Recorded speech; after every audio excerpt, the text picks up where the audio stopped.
gelang kedung tak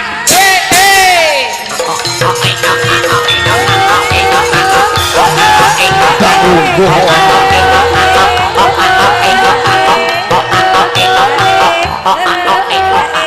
ben kesel dhewe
yak sore kakiri-kiri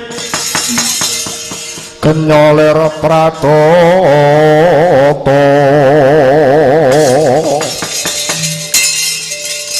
abang kawal agar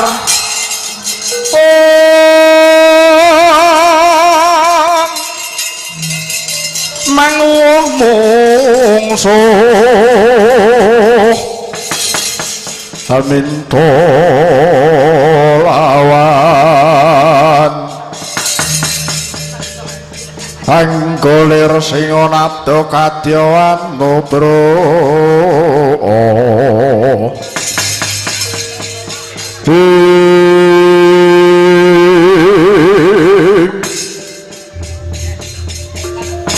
raja manik sejati ning alam kang linuding jagat bandaku ya donyaku ya ngamal-amalku dewi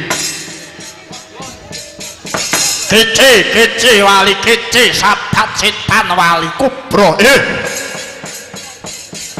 abdiku kinasih toko nuwun kula wonten tinimbalan kang adawuh sinuwun wonten wigatos ingkang pundi dene sinuwun Prabu Jarasandha ing negari Giribajra menika amiji animbali dhateng kula ingkang abdi pun togok kula nyodong dawuh lan kowe belung dawuh juragan wonten dawuh bos animbali dateng kang abdi pun kula belung kula nyodong dawuh ada wigati apa marmane wong sakloron kowe togok lawan belung tak timbali marak mangarsa ngarsane ingsun ngerteni katene kok oh nggih ngapunten sinuwun kula menika mboten mangertos menapa ta wigatosipun dene sinuwun Prabu Jarasandha menika animbali marak mangarsa ingkang abdi kula togok teja mantri miwah adi kula belung Sarawita menika wonten wigatos ingkang pundi monggo kula aturi paring dawuh togok nuwun kula wonten tinimbalan ingkang adawuh ngene ya kok nggih ngene ya kok dina iki aku bakal nganake sesaji ingkang nama sesaji ludra awit aku iki nampa wangsit bakal saya kondhang negaraku bakal saya kuncara jenenge bakal saya langgeng anggonku dadi ratu kabeh ratu sak jagat iki sedaya karo sing jenenge Jarasandha kabeh ratu sak jagat iki bakal wedi karo aku kok lamun aku bisa nganake saji kang aran sesaji ludra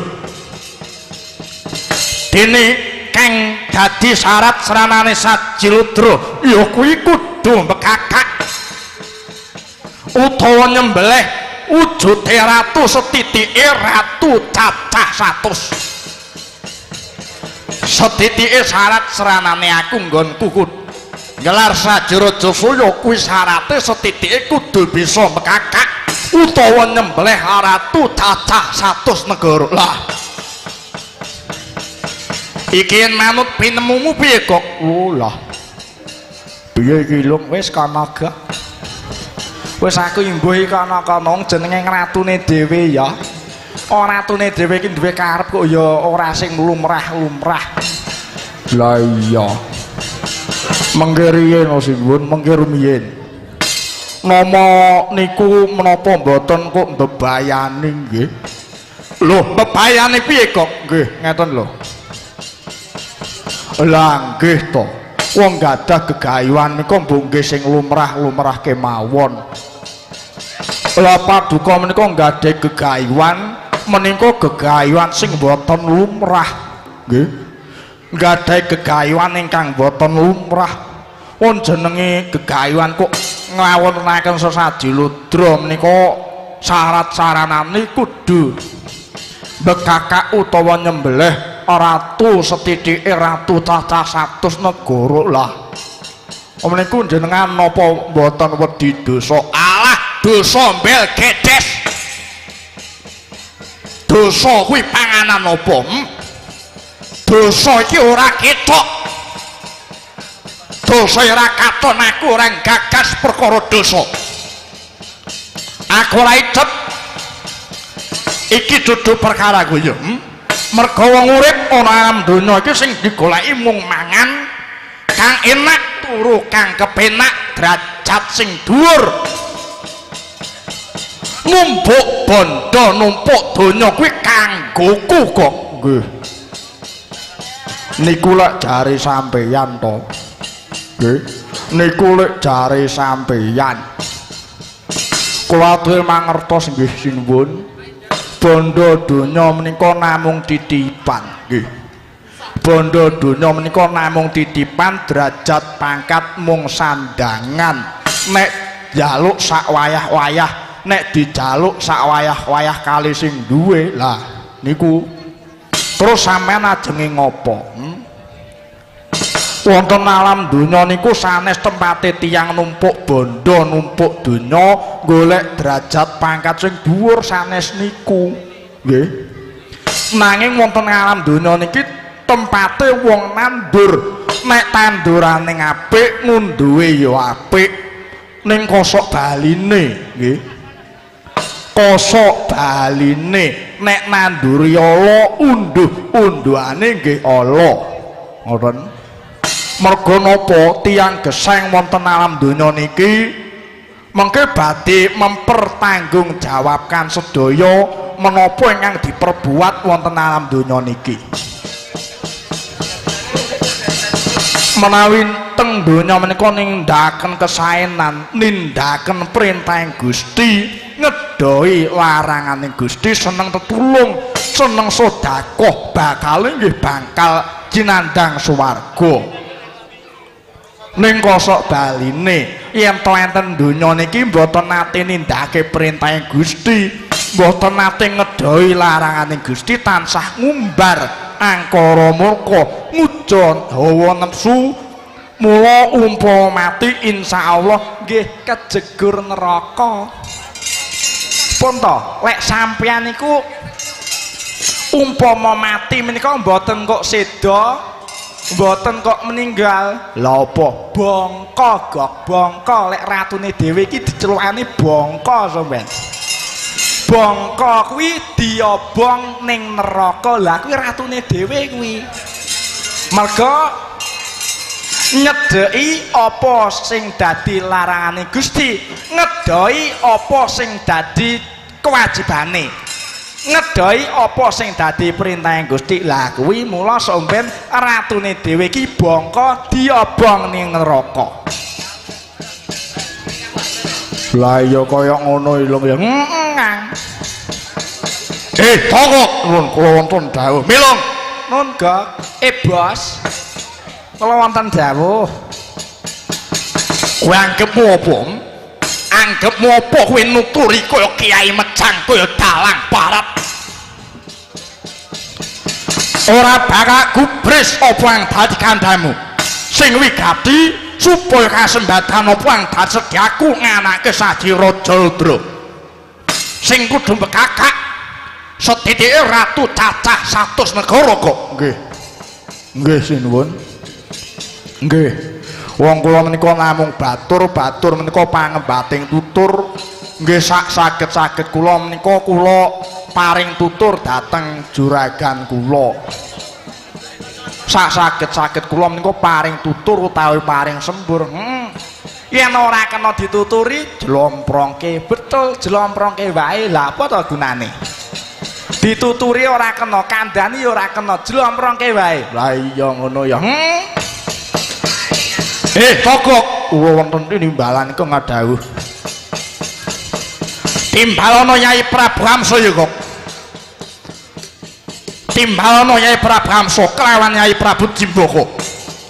Supaya ngadep ana ngarsane panjenengan ingsun kok. Nggih. Ngestakaken dawuh sinuwun.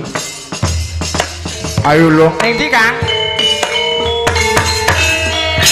Nimbali karo gustine dhewe sitoke sinuwun Prabu Hamsa karo sinuwun Prabu Jimbaka. Ya budaya.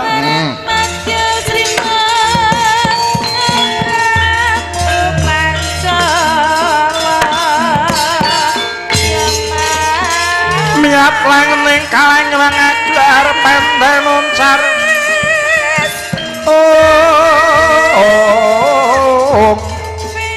Aja aneh.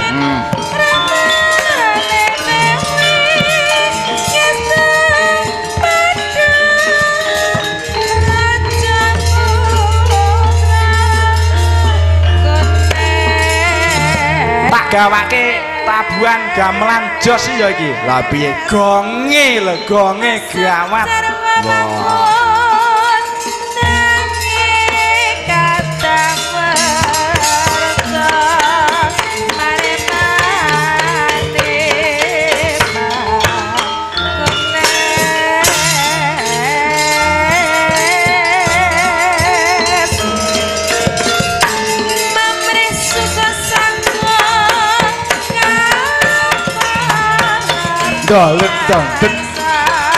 Dalan det.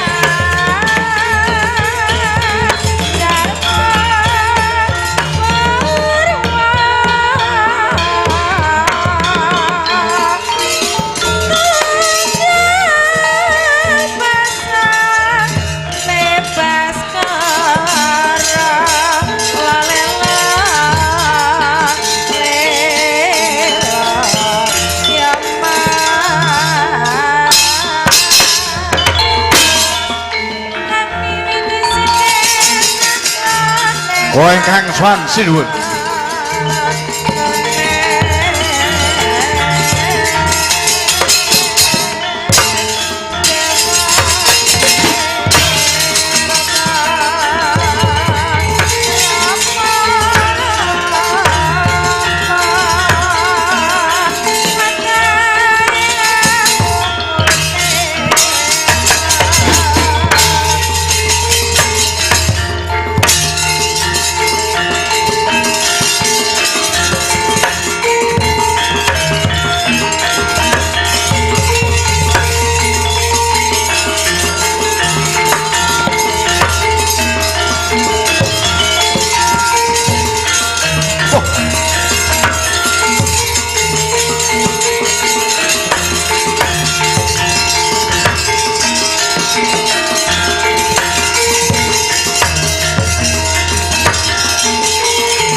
Sumosonya pratong kewinduyat Hamonang mongger kumambang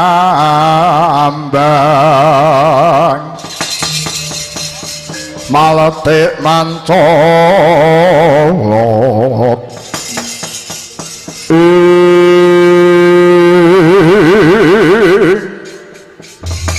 Yai Hamsa lan jeneng sira Yai Timboko wonten pangandika ingkang dawuh sinuwun ameji dumateng kang rayipun Hamsa kula nyodong dawuh wonten taus tinimbalan sinuwun ameji dhateng kula pun Timboko kula wonten dawuh marmane Yai Prabu Hamsa lan Timboko tak piji mangarsa ngarsaning sun ana wigati kang bakal tak sing wigati bakal tak jaluki tulung tak jaluki katrangan sing wigati tak jaluki katrangan kepiye anggone golek korban wujude ratu cacah 100 negara dina iku sentuk gawe apa durung Yai Hamsa nggih duh sinuwun mugi andadosna kumeningan parika semanten kula kalian kadang kula pun Yai Jimboko ngumpati korban ratu 100 negari emanipun ngantos kalenggan punika kula sampun kelakon ngunjara ratu cacah 97 negari genepe 100 namung kirang 3 wah adalah dadi dene iki Yai Prabu wis kelakon ngunjara ratu 97 kanggo genepi kurang 3 negara ya ngono Yai nggih laka kados mekaten Yai Prabu Hamsa nuwun kula wonten tinimbalan kang dawuh sinuwun Yai Prabu Hamsa lan Yai Prabu Jimboko aja wedi kangelan ayo sadi kekarone ndak kongkon golek ratu 3 negara nanging ratu 3 kuwi mau aku njaluk dudu ratu sing baene dudu ratu sing sak baene ning ratu sing pinunjul ya ratu sing beng-bengan ratu sing kondang ratu digdaya nggih lajeng ratu pundi ingkang dipun kersakaken sinuwun ora ana liya ya kuwi ratu tanah Jawa 1 Ngamarta 2 Ndarawati 3 Ratu Mandura kuwi sing tak jaluk minangka dadi genepe korban Sajiraja Ludra ngono nggih menawi tetela mekaten kaliyan ana sinuwun kaliyan ana pamit badhe bidal dinten menika ya aja kaya bocah cilik budal dina iki uga ala kitang colok lintang sambung obor rapatan pundak dikekreke para wadya bala Giribajra waton lanang nyandak gaman glading parising daging bathok ngwadeng gedhe ora sandadak aranti sumeleming palwa kabus kumambang watu item budal dina iku kok Yai Hamsa nggih ngestaken dawuh sinuwun sang pati sikra hanata baris nyawiji kumala dampyak kumregut lampahe binarung krapyak watang agati kumalar ngebeki sora ing gumara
Ayo babu, ayo, wah,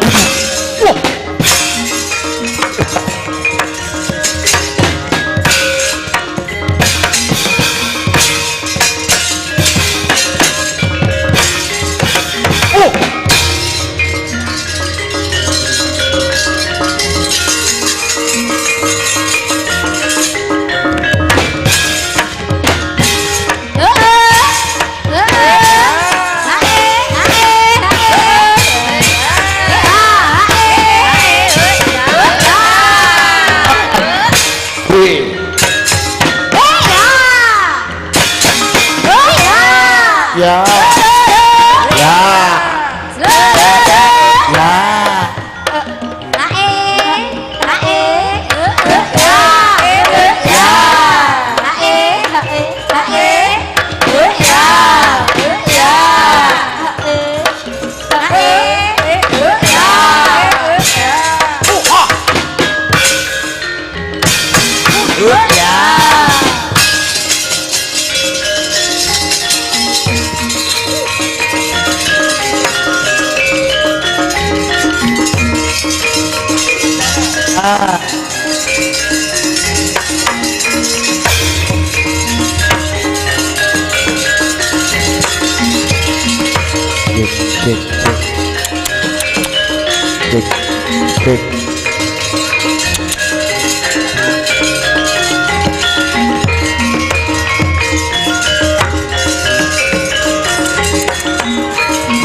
no.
yo to hutan.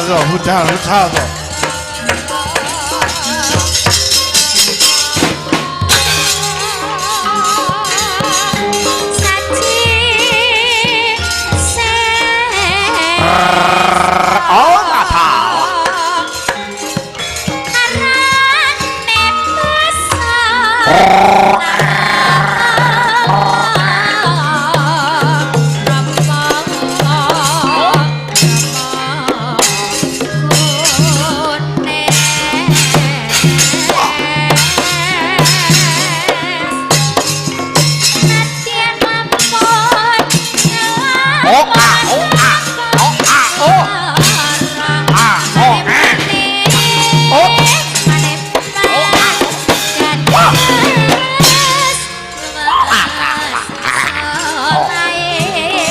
Udah tante.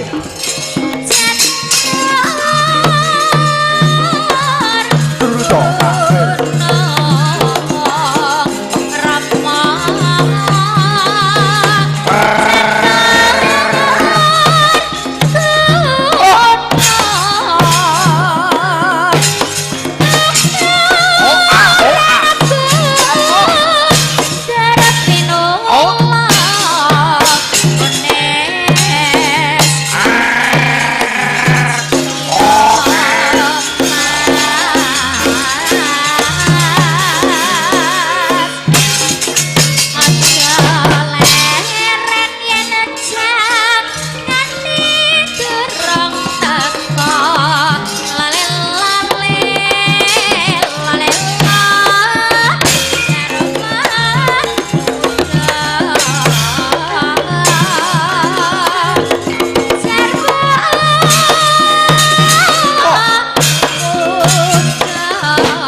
trong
doa.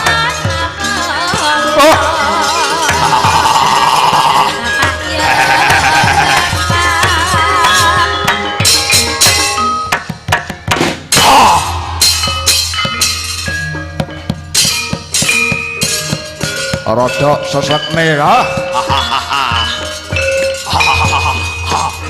Oh.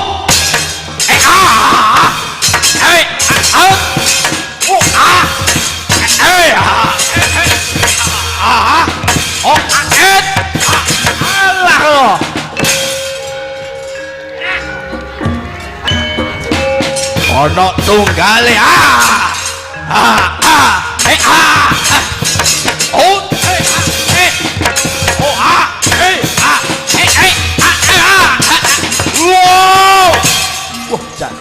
natap tok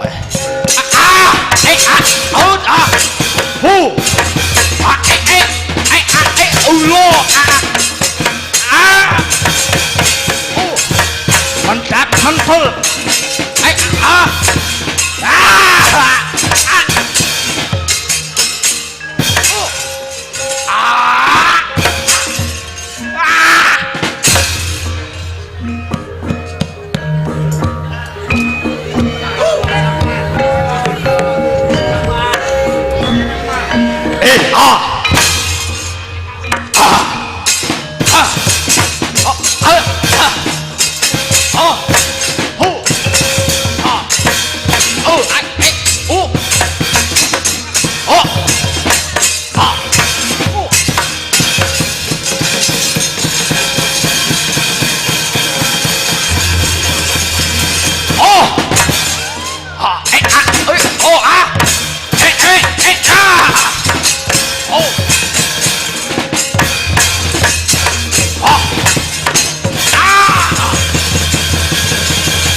angil buta tuwek yo salto ni setengah-setengah ayo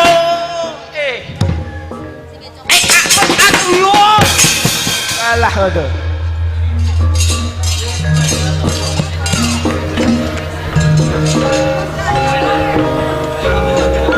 ditulungi mbak cendokmu oh ayah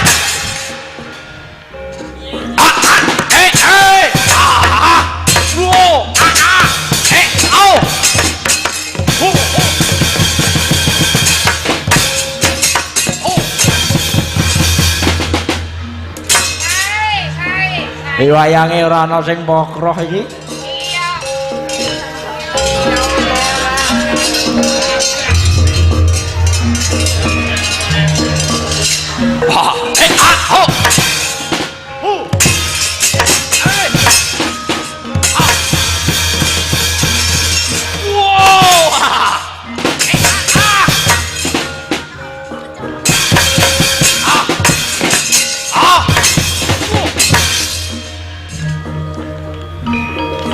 Bapak, apa nak? Aku ora ana koprol ya, Pak. Piye? Aku ora ana koprol ya, Pak. Koprol? Heeh. Kowe ora iso koprol, Pak. Urunge, Pak. Aku lagi ro iki. Kowe jenengmu sapa, Le? Aku Barok. Oh, rambutne atok. Kaya persis. Lah iya wis cilikane Mas Barok ya ngene iki. Aku arai koprol, Pak. Piye? Koprol. Koprol. Oh ya. Tangan maju. Mengguri. Ngene iki kudune aja piye le ya. Aja aja tido-tido langsung majleb ngono. Ngono Pak ya? Heeh. Tangan ngarep mengguri koprol. Wah. Lah ngono kuwi. Tangan maju mengguri melompat. Weh jan drame iki. Hut. Oh. Ah ngono. Tangan maju mengguri koprol kusik. Lah apa wedi Pak? Koprol kok wedi piye lho? Baleni Pak. Loh, tangan maju mengguri melompat. Wah. Ngono koprol iki ngono. Tangan maju mengguri melompat kusik. Lah apa wedi? Wah iki angel. Wah jan Barok iki angel warane iki. Baleni Pak. Wah jan ora dong-dong iki. Tangan maju mengguri. Wah ngene iki.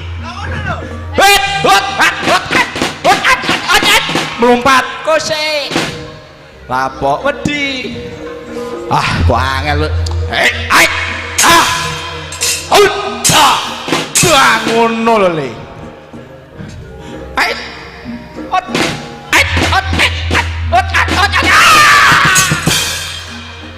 Oh, lah bablas sih.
Oh besek Pak D. Aku ya orang masing guri kok.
Iku sak nyatane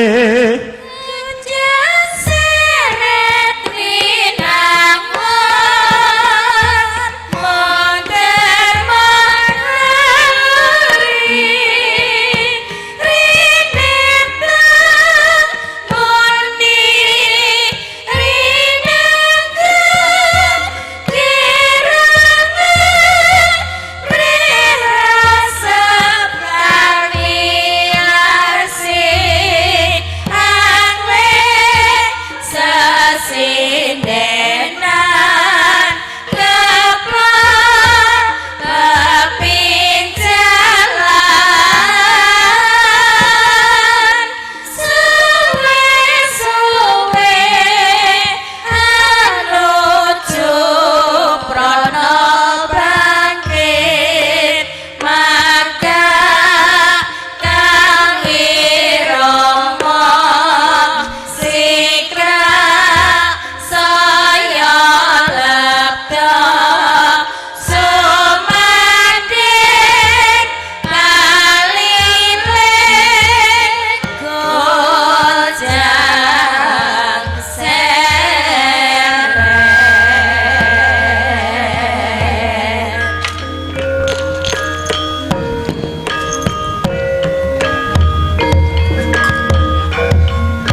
Andrah kang puspitorum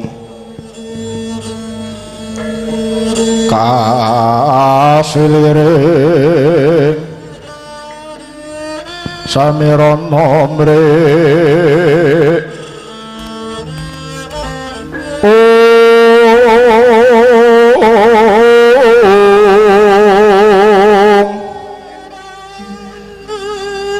Sakara katung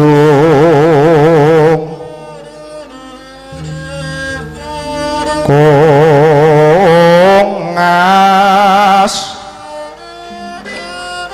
lan kandanyo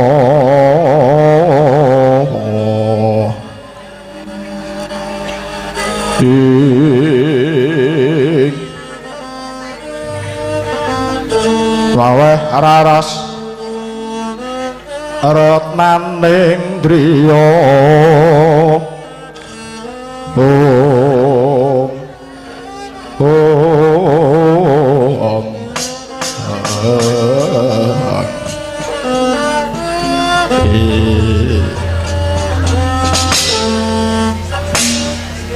Koko Prabu dereng sawetawis dangmu ora paduka Koko Prabu Ndarawati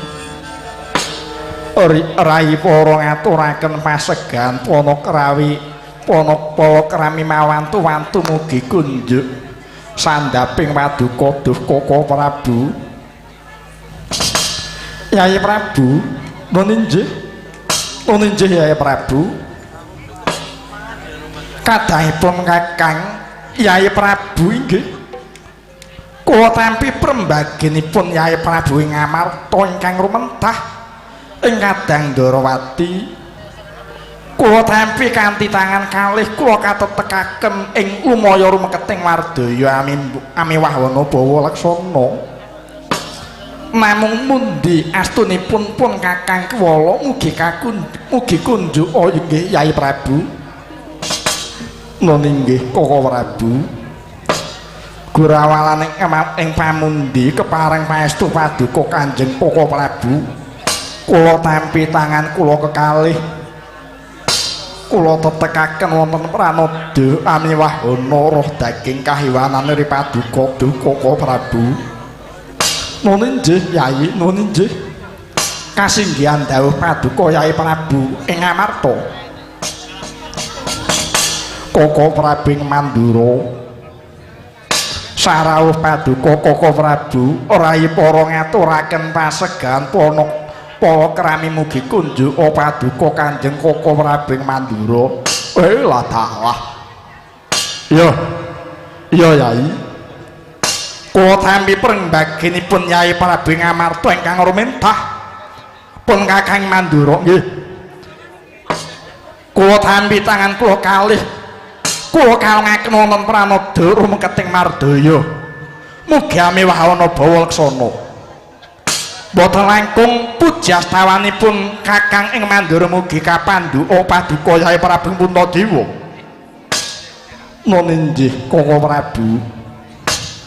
Sanget pamundi kula paring paestu paduka Koko Prabu saengga ndadosaken jimat paripe nggih. Kalau nuwun kasinggihan dawuh paduka Yai Prabu. Wah. Durung suwe tekane. Durung suwe tekamu ana negara Ngamarta Kresna diteng kakangku. Aku ngaturake bektiku tanpa nono Kresna diteng kakangku. Kadangipun Yai Werkudara iya. Pabektinira wis ndak tampa pudyastunipun wae Kakang wae tumuli tamanana ya Werkudara. Iya. Paestune Kresna kakangku tak pundi mugi dadi jimat paripe. Baladewa. Bule Baladewa kakangku basaku tampalnono. Bule basaku tampanono. Koko Prabu piye Yai? Kyai Werkudara menika mbagiaken dhateng paduka Kanjeng Koko Prabu ing Mandura aku mendel kemawon. Alah ya men. Ya bah. Oh dikira Baladewa jenenge kurang akeh, kurang ganteng, kurang gagah ngono apa piye? Ngundang aku dadak kanthi tembung bule iki piye? Apa kira-kira Baladewa jenenge kurang akeh ngono apa piye? Nata Mandura Prabu Baladewa Haya Alawidarsana Turiga Nata Wasidadara.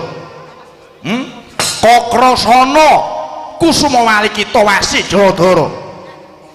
Ngundang wae kok dadak tembung bule. Kamangka bule kuwi mau tembung sirikanku. Mbok yo tembung boyo mudeng boyo kanthi jeneng liyane. Dadak nganti jeneng bule barang iki ngopo? Kyai Werkudara, wah karesna diteng kakangku piye? Mbok yo aja ngono to Yai. Yen ngundang karo kakang ing Mandura iki mbok aja tembung bule, wong ngamangka bule kuwi mau tembung sirikan.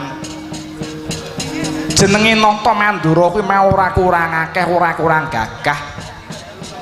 Aja nembung bule, kamangka kuwi tembung bule kuwi mau cirikan. Yen kowe ngundang Nata ing Mandura kanthi tembung bule, ora urunge bule kuwi mau bakal ngamuk. Weh, Cak. Oh Werkudara, Kyai Werkudara iki ngundang aku bule mung ping 4, aku ping 60 jaran to, nggih. Nyuwun ngapunten Gojek kok Prabu. Ya wis ora apa-apa. Bule ora apa-apa. Bole ya ora apa-apa. Bule ora apa-apa. Baladewa ya ora apa-apa. Ya wis tak tampa ya. Adikku wong kang santosa ing Budi Werkudara ya. Pabektine ros tak tampa puja paestunipun Kakang wae tumuli tampanana ya Werkudara. Ya. Paring paestu Baladewa kakangku ndak tampa tanganku tengen. Ndak gegem dadya aji kawijayan ya Kyai Werkudara ya. Nadyan kula semanten ugi Koko Prabu saral paduka kula ngaturaken sungkeming pabekti paduka mugi kunjuka paduka Koko Prabu Ndarawati. Dimas Arjuna iya. Dimas Arjuna iya. Pabektine ora ndak tampa paestunipun Kakang wae tumuli tampanana ya Dimas nun inggih. Kapundhe ing Gurawalan paestu paduka Duh Koko Prabu. Mugi andadosna jimat paripe Koko Prabu ing Mandura pabekti kula mugi katur Duh Koko Prabu. Ya. Kyai Permadi ya. Pabektine ros tak tampa Yai, ora liwat puja paestunipun Kakang wae tumuli tampanana ya Yai Sanaka. Nun inggih. Kapundhe kepareng paestu paduka kula tampi tangan kula kalih. Mugi andadosna jimat paripe. Ya. Kyai Arjuna ya. Duh Koko Prabu mugi andadosna kawuningan, mugi andadosna bingahing manah kula sarawuh paduka Prabu Koko Prabu kepareng rawuh sarimbit lan Koko Prabu ing Mandura bingah ing manah kula ingkang pindha kerawan pukulun Bathara Wisnu miwah pukulun Bathara Brahma ingkang ngejawantah. Yai sami aji nuwun inggih Yai. Semanten ugi pun Kakang ing Ndarawati ngaturaken bingahing manah ingkang tanpa pindhan karanapun Kakang prapta wonten negari Ngamarta menika pinarhargya kanthi upacara keprabon. Ingkang kados mengaten Yai.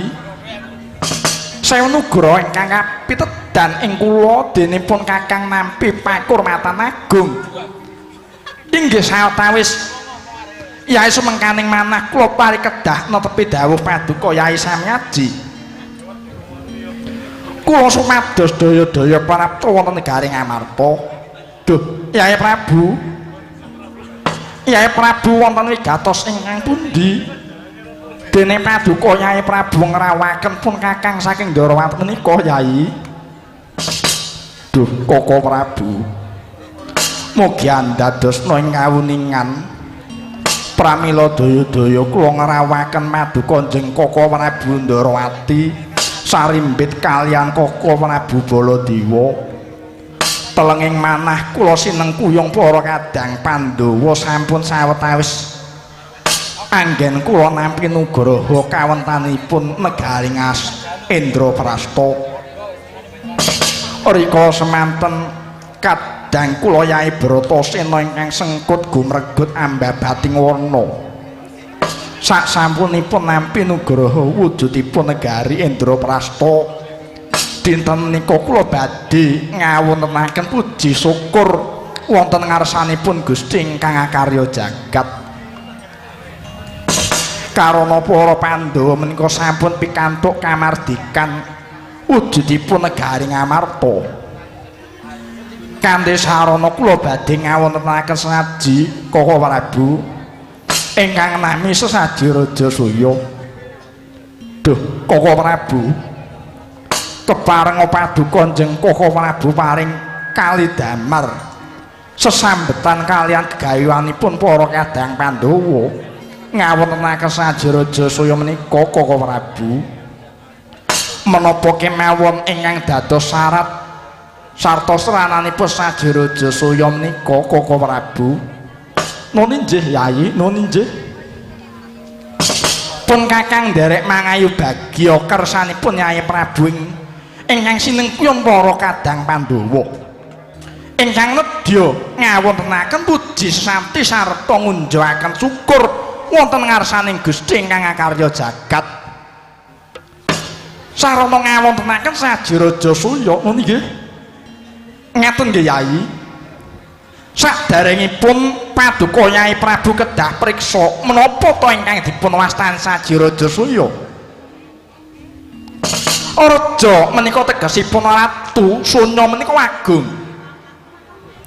Tegesipun sesaji ratu ingkang agung, ingkang dipun wastani agung menika boten perkawis agungipun negari, kathahipun wadyabala nanging wadyabala sarta kathahipun pusaka sarta Raja Brana nanging Yai kawining ana ingkang diwastani Ratu Agung menika wau menawi ratu menika sampun saged ngayomi prajuritipun, saged ngayomi prajanipun, nentremaken kawulanipun lan malihipun Nalendra kala wau miguna tumrap negari sanes lan anggenipun nindakaken dharma menika amung telenging negari piyambak. Umpaminipun Nyai Prabu namung ngayomi kawula sak Indraprasta lah menika dereng diwastani Ratu Agung. Ratu Agung menika menawi Nalendra kala wau bebasan sampun ngideri bawana suka tetelung dumateng pemanggih sanes ingkang Taman Rubeda menika Yai. Mekaten Koko Prabu nun nggih. Menika ingkang diwastani Ratu Agung. Lah lajeng syarat serananipun ngawontenaken sesaji Raja Suya menika sesaji Ratu Agung menika ingkang sepindhah Yai Prabu kedah saged ngarawaken para brahmana sekedhipun cacah wonten 7. Inggih brahmana cacah 7 menika ingkang dipun suwuni berkah kinaning ngidungaken puja santi mantra rahayu. Nun inggih Koko Prabu. Ingkang angka kalih ngawontenaken sesaji Raja Suya menika saged winas tansah menawi ingkang ngrawuhi para menika para raja marpati, para ratu sekedhipun cacah 100 negari. Kanthi penggalih lila legawa lair turu sing batin. Nun inggih Koko Prabu nggih. Lah syarat ingkang pungkasan nggih kejawi wulu wetuning negari Ngamarta kados to pantun, jemawut, palawija, palakasimpar, palakapendhem. Sesaji Raja Suya menika saged winas tansah menawi kadang Pandhawa saged ngorbanaken satunggaling Nalendra ingkang anggadhahi watak angkara murka. Lah menika syarat-syaratipun sesaji Raja Suya menika wiwit kina makina Yai. kagiat resang kapirangu renangku kinampit kempit dosa ngerot naning bawono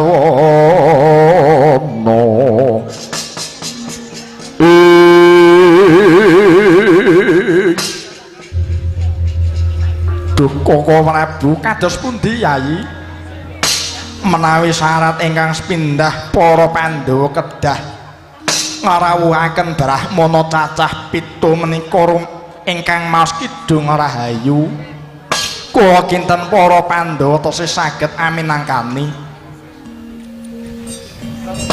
inggih Yayi dene syarat ingkang angka kalih para Pandhawa kedah ngarawuhaken para Nalendra cacah 100 negari kula kinten para Pandhawa nggih tasih saged aminangkani dene syarat ingkang angka 3 kejawi wulutuning negara Ngamarta kados pantun Jemawut Palawija Palakasimpar tuwin Palakapendhem menika tasih kula anggep limrah duh Koko Prabu kados pundi Yai Prabu menawi para Pandhawa kedah ngorbanaken satunggaling Nalendra ingkang anggadhahi watak angkara murka menika kula ingkang boten saged Koko Prabu kula boten saged aminangkani kula sampun perjanjian sak lebeting gesang kula tangan kula boten kula regeti kalian ludiranipun tiyang sanes pramila menika duh Koko Prabu sesajaraja saya menika kula wurungaken kewala pedah menapa para Pandhawa menika ngawontenaken Sajiraja Saya nanging karana kedah ancik-ancik kasengsaraning tiyang sanes mawi kedah ngorbanaken tiyang sanes pramila menika kula wurungaken kiwala anggen kula badhe ngawontenaken Sajiraja Saya menika Koko Prabu lho mangke rumiyin to Yai Prabu sampun daya-daya nggih sampun daya-daya paduka menika amurungaken anggenipun badhe ngawontenaken Sajiraja Saya menika awit menapa Yayi pawarta menika sampun sumebar saindenging jagat raya bilih dinten samangke para Pandhawa menika badhe ngawontenaken Sajiraja Saya inggih Yai Prabu kedah dipenggalih langkung rumiyin mengki menawi paduka Yai Prabu murungaken Sajiraja Saya ibarate glandang paran saka pucuk ingkang lingsem boten kok Yai Prabu Puntadewa kemawon ning sedaya para Pandhawa nggih badhe lingsem penggalihipun saestu duh Koko Prabu selami gesang kula tangan kula mboten badhe kula regeti kalian ludiranipun tiyang sanes duh Koko Prabu tansah marpamuring sukma sinukmaya winahya ing asepi sinimpen telenging kalbu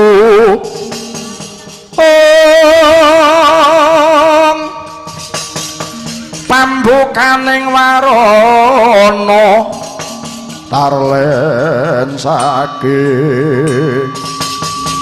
saking layap-layaping aluya pintu cating sobeno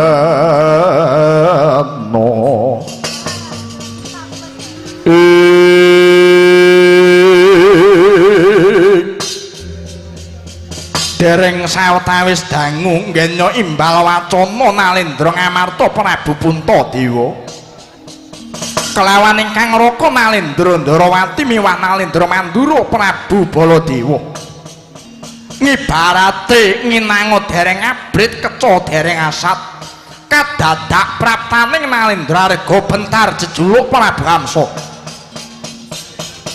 minggah pendapi pendak kedaton negaring Amarta Cinandra kaliyah ke jatining kumara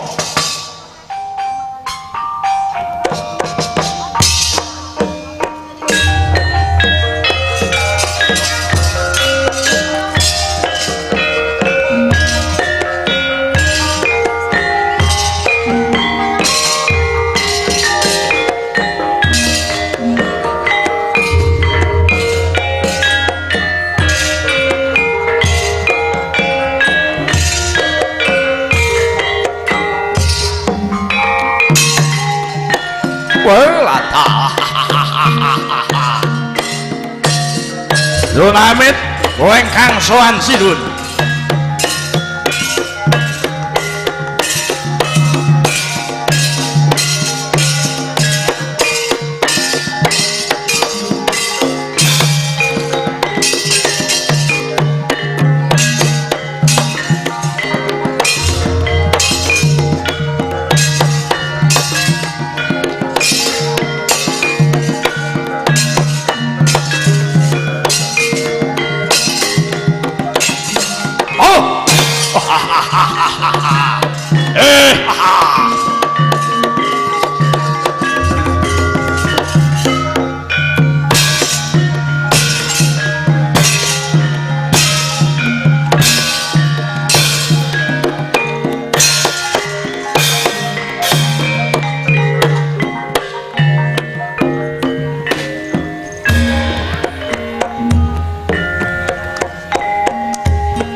merapat saking gelaran Jawi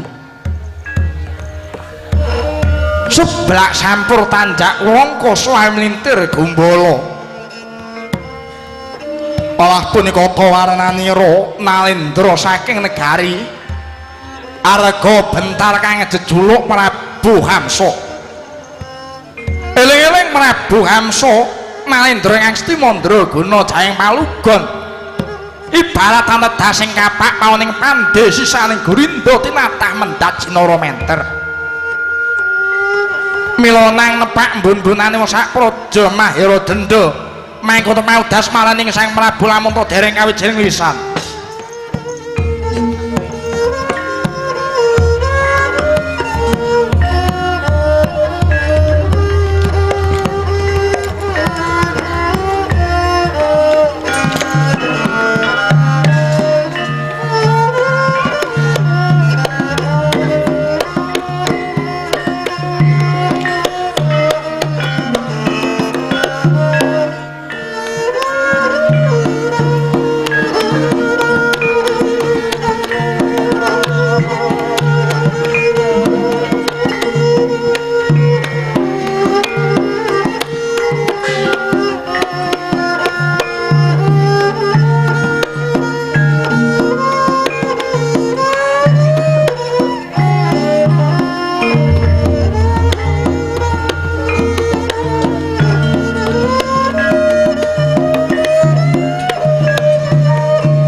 Sumasanya pratangga windayat amun-amun liraku mambang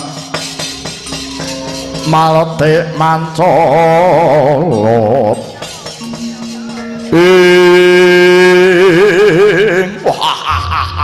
nggih Nun Hamid pasang kaliman tabih tinebena ngila dumini dumawang pawang tuwandeh sinuwun sampun kagiat ing penggalih kula ingkang sowan deh sinuwun mangko to kisanak yen ndak deleng saka panggo busanane yen to Kisanak kuwi sawijining Nalindra Kisanak mara coba ngaku Kisanak kuwi Nalindra saka ngendi lan sapa kang dadi jejuluk ira Sang Prabu nggih mboten teteh ngaling-aling sinuwun kula menika Nalindra saking Arga Bentar dening Kang Sudya mastani dhateng kula menika pun jejuluk Prabu Kamsa mangke rumiyin nyuwun ngapunten sinuwun menapa leres menika negari Ngamarta lan paduka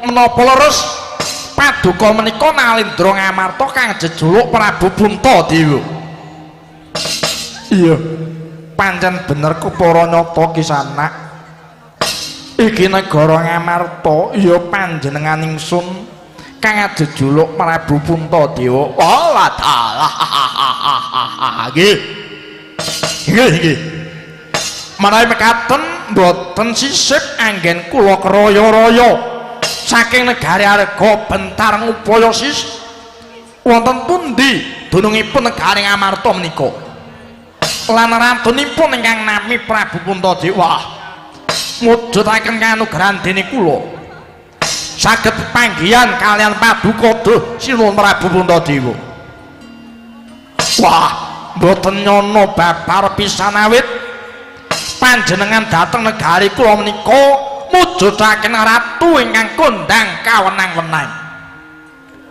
nadyan kula menika wonten negari kula menika dipun dadosaken Nalindra nanging sedaya para kawula menika sami kedanan kaliyan Nalindra Ngamarta Prabu Puntadewa sami anggenipun mulat dhateng tingkah lampahipun lan mulat dhateng watahipun Prabu Puntadewa wah nun sewu siwun nun sewu menika wonten wingking paduka menika wonten satria ingkang gagah pideksa Godhewok Simbarjaja menika sinten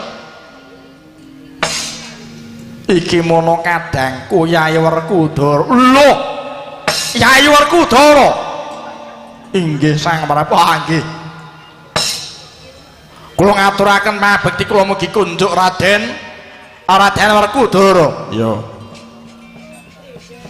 kuwi Kamsa kula menika Kamsa Prabu Kamsa saka negara Arga Bentar nggih lakar kados mekaten iya wis tak tampa paestuku tampan nggih wah kula menika wau dalu menika ngimpi menapa saged pinanggih kalian satriya ingkang sampun kondang kawenang-wenang kados paduka Raden Werkudara piyuh nggih wah kula wau dalu niku ngimpi napa piyuh satruk baguse kados mekaten kaya purnama dadare waduh remen kula tetemangan kalian paduka Raden Werkudara iya aku ya seneng tepung karo kowe nggih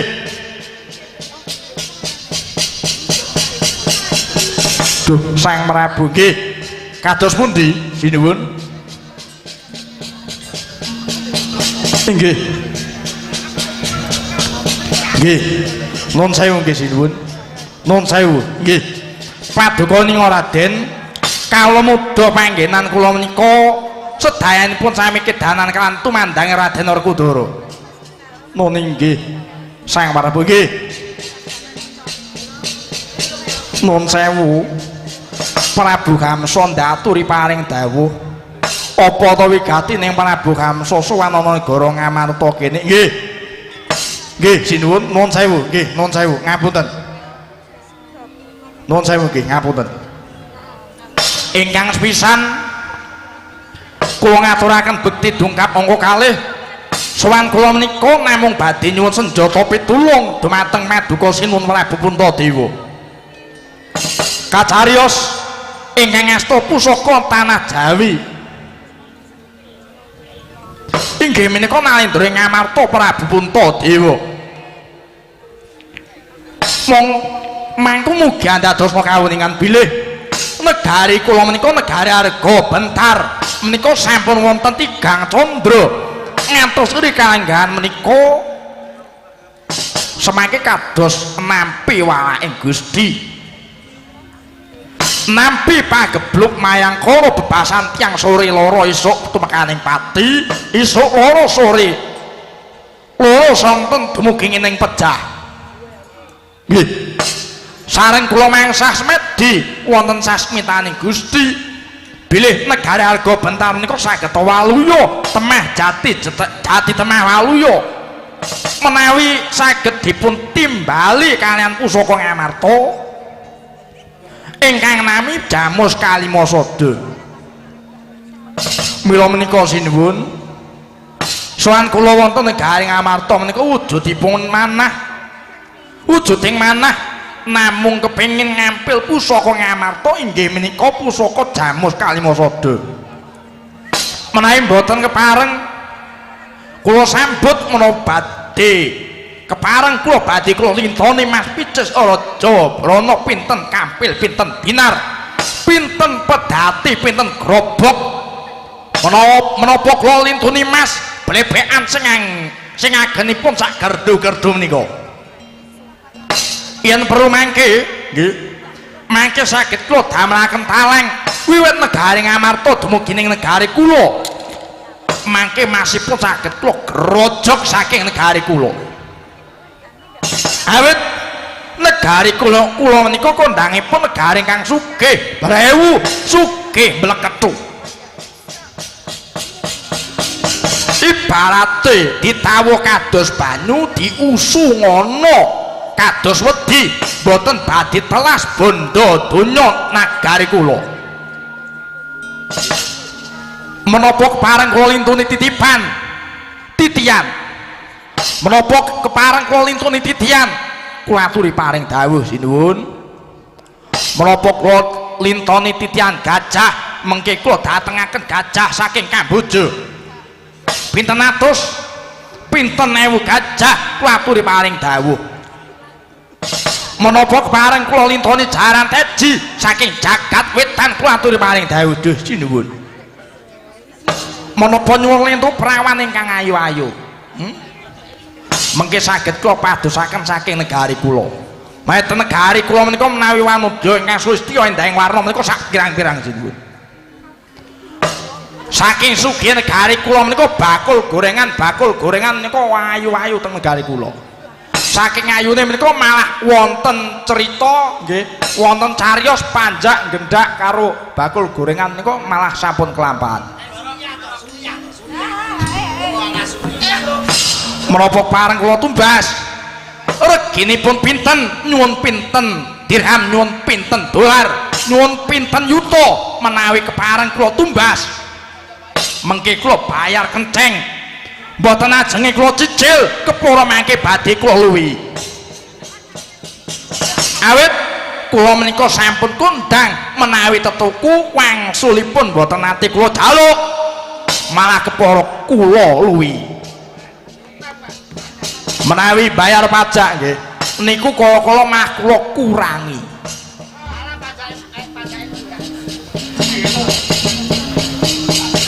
mila kula aturi paring dawuh sinuwun menawi kula lintuni Mas Pices Raja Brana mboten angsal kula lintuni titian gajah mboten disukaken kula tumbas mboten dipun paringaken paripaksa kula kedah ginakaken kanthi cara kekiatan badhe kula kebak Bandayuda pramila negari Ngamarta kula aturi tata sing keping gegaman kula aturi damel jagang ingkang jero bentengang kandel mboten lunga badhe kula biyuki batang sayuta mboten lunga badhe kula biyuki batang sayuta negari Ngamarta menika duh sinuwun Toto montap lereki natap Tuko yayasin ipi Netro kocak mondar mandir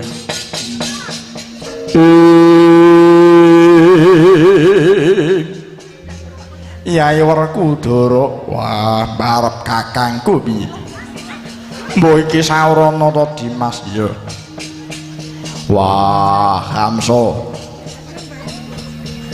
Hamso.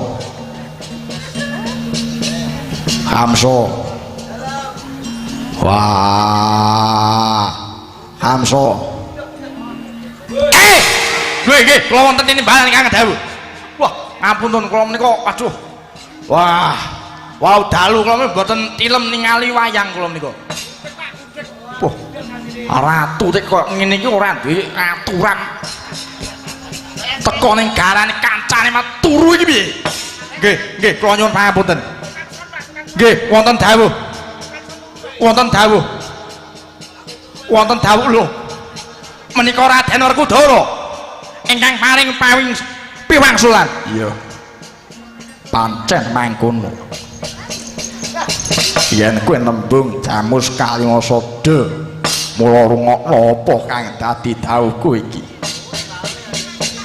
Yen kowe nembung karo Punta Dewa kakangku kuwi kleru. Loh, klintuk kados pundi Raden? Merga wis ana sasi iki sing nggo Jamus Kalimasada kuwi dudu Puntadewa. Lho, sanesipun Prabu Puntadewa dudu. Lah sinten? Aku sing duweni Jamus Kalimasada. Yen pancen kowe kepengin nuku Jamus Kalimasada iki malah mapan kebeneran. Wis pirang-pirang dina Jamus Kalimasada iki tak tawake ning wong-wong iki ora ana sing gelem. Tak adol ning dindi iki ora ana sing nuku. Malah para taiderke ning pasar iki ya ora ana sing nuku. Tak dol online, tak dol ning Facebook iki ya ora ana sing nyang. Loh, didol teng Facebook? Iya. Akune jenengan napa mengke kula follow ampun supe fullback? Iya. Lagi malah njaluk polo-poloan Facebook iki piye iki? Wah. Wong ora aturan iki. Nggih. Menika nampa estu Raden. Jamus Kalimasada menika dipun tawaken dhateng tiyang sanes boten wonten ingkang purun. Iya. Kuwi mono tenanan. Lajeng reginipun pinten? Menawi Jamus Kalimasada badhe dipun sadi reginipun pinten? Mangke kula bayar kenceng. Boten ajeng kula cicil. Iya. Aku ora njaluk Raja Brana. Merga aku iki kelingan wiwit cilik nganti tumekaing dewasa aku duwe pepinginan sing urung iso tak wujudi. Kadah pepinginan kados pundi Raden? Iya. Aku kepengin dolanan. Loh, dolanan? Iya. Aku kepengin dolanan mata raja. Wah, mata raja. Iya. Mata raja loro cacahe. Wah, dalah. Mata raja pripun niku? Ya. Nggih, ampun sumelang Raden. Menawi mata raja kathah teng negari kula menika menawi wonten nalindra ingkang boten manut kaliyan aturan mengke kula congkeli mripate sedayanipun. Menawi perlu netra panjak kula menika badhe kula congkeli sedaya. Kowe iki aja ngawu kawar wae. Mata raja sing tak goleki iki ora ana liya. Ya kuwi mata raja sing ana ing ngarepku. Nun. Mata raja sing tak goleki ora ana liya ya kuwi mata raja sing ning ngarepku. Mata raja ingkang wonten ing Ajeng Paduka. Iya. Loh, mataku. Iya, matamu iki. Lho. Bener. Yen pancen kowe arep njaluk kudune jimat Jamus Kalimasada. Ayo. Mripatmu selen kene. Dalah iblis lah. Oh.